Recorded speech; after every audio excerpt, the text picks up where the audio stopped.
We're concentrating on knife crime. This is after a fourth fatal stabbing in the space of just 6 days. And there are now calls for the Prime Minister to put 10,000 police officers back onto the streets.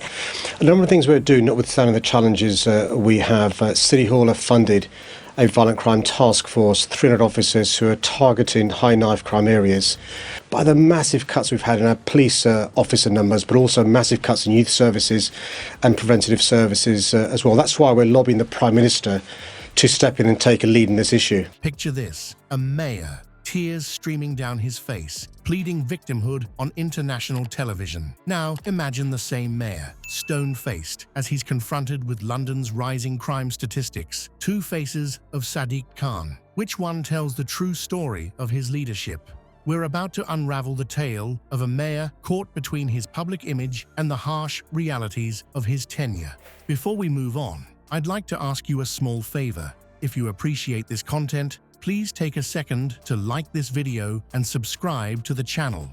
Over 98% of you watch the videos without subscribing. It costs you nothing, but it makes a huge difference to us. So, did you click the subscribe button? Great! Thank you so much. Now, back to the video. In a recent interview on Pakistani television, Sadiq Khan, the mayor of London, shed tears and displayed a level of vulnerability rarely seen in his public appearances. This emotional outburst has sparked intense debate and raised eyebrows across the political spectrum. I'm just trying to find the link here, Sure. because if you're focusing in on this one issue today, we're talking about knife crime crisis, and I'm just trying to find out what the actual link is between school exclusions and knife crime. It's one of the issues we're focusing on. The HMIP, the Prisons Inspectorate, recently said that when they visited secure training centres, young offenders institutions, 9 out of 10 people in custody, you want to make sure that education of the vast majority of children is not made worse by a disruptive child or a violent child.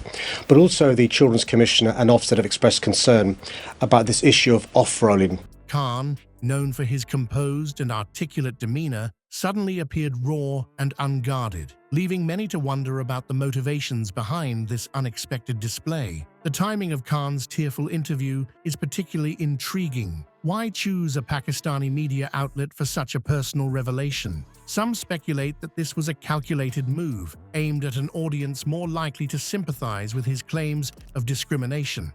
After all, Khan's assertions that he faces criticism due to his Muslim faith and Pakistani heritage are likely to resonate more strongly with viewers who share similar backgrounds. But is Khan's emotional plea a genuine expression of the challenges he faces, or a cleverly orchestrated piece of political theater? The mayor's claims of victimhood have been met with skepticism from various quarters. Critics argue that this narrative conveniently sidesteps the real issues plaguing London under his leadership, such as rising crime rates and controversial policy decisions. Experts analyzing the use of emotional appeals in politics, particularly by minority leaders, offer mixed opinions. While such tactics can indeed rally support from certain demographics, they also risk alienating constituents who prioritize concrete results over identity politics. The question remains, is Khan's tearful interview a sincere reflection of his experiences or a strategic maneuver to deflect attention from his leadership shortcomings?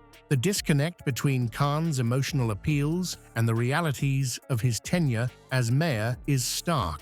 Many Londoners are more concerned with the tangible outcomes of his policies than with his personal struggles. The growing narrative questioning whether Khan's victim stance is genuine or a political strategy reflects a broader skepticism about the authenticity of political figures. Khan's critics argue that his leadership decisions, rather than his identity, are the primary reasons for public discontent. They point to specific policy choices and their consequences, suggesting that Khan's attempt to frame criticism as discrimination is a tactic to avoid accountability. This perspective challenges the mayor's narrative, implying that his emotional plea might be more about political survival than addressing genuine prejudice. While Khan sheds tears on international TV, Londoners are shedding something else: their sense of safety and financial security. The mayor's emotional plea might tug at heartstrings, but it's the city's purse strings that are feeling the real strain. As we peel back the layers of Khan's London,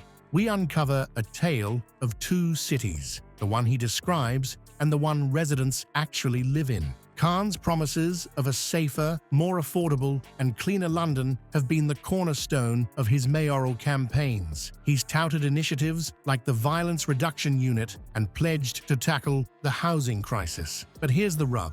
The numbers tell a very different story, one that Khan seems reluctant to address.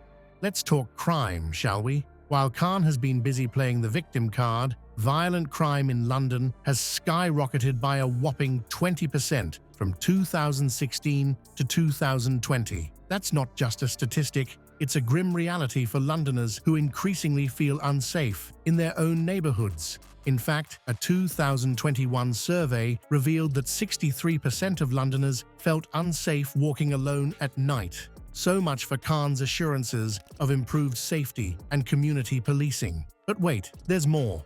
Remember Khan's promise to make London more affordable? Well, the average house price in London hit a staggering £486,000 in 2020. That's a 50% increase since Khan took office in 2016. For many Londoners, the dream of home ownership has become just that, a dream. And let's not forget about transportation, Khan's supposed forte. Under his watch, Transport for London racked up a £1.5 billion deficit in 2020. The result? Service cuts and fare hikes. So much for improving public transport. Khan's environmental pledges haven't fared much better. Despite his promises to tackle air pollution, London still ranks among Europe's most polluted cities, with air quality levels in many areas exceeding legal limits. It seems the only thing green about Khan's policies is the money leaving Londoners' pockets. The gap between Khan's rhetoric and reality is perhaps most starkly illustrated by the rise in knife crime. Since 2016, knife-related incidents have increased by a shocking 50%. That's not just a number, it's a tragic reflection of Khan's failure to address the root causes of crime in the city. Londoners aren't buying Khan's performance anymore. Many residents feel their concerns about crime and safety have fallen on deaf ears at the mayor's office. The contrast between Khan's optimistic vision for London and the grim statistics has led to a growing perception that his leadership is woefully out of touch with the realities faced by everyday Londoners.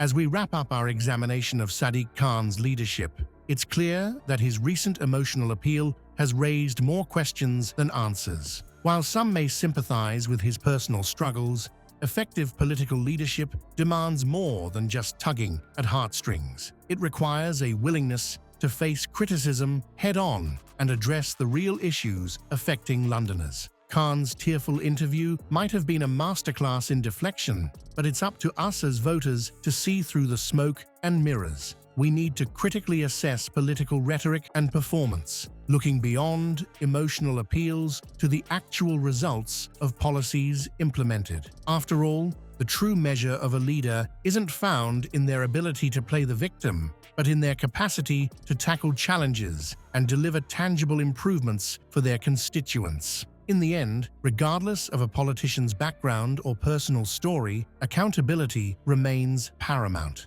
It's our responsibility to hold our leaders to account, ensuring they focus on the issues that matter most to the people they serve. As London continues to grapple with its myriad challenges, perhaps it's time for Khan to trade the tissues for some tough introspection and concrete solutions.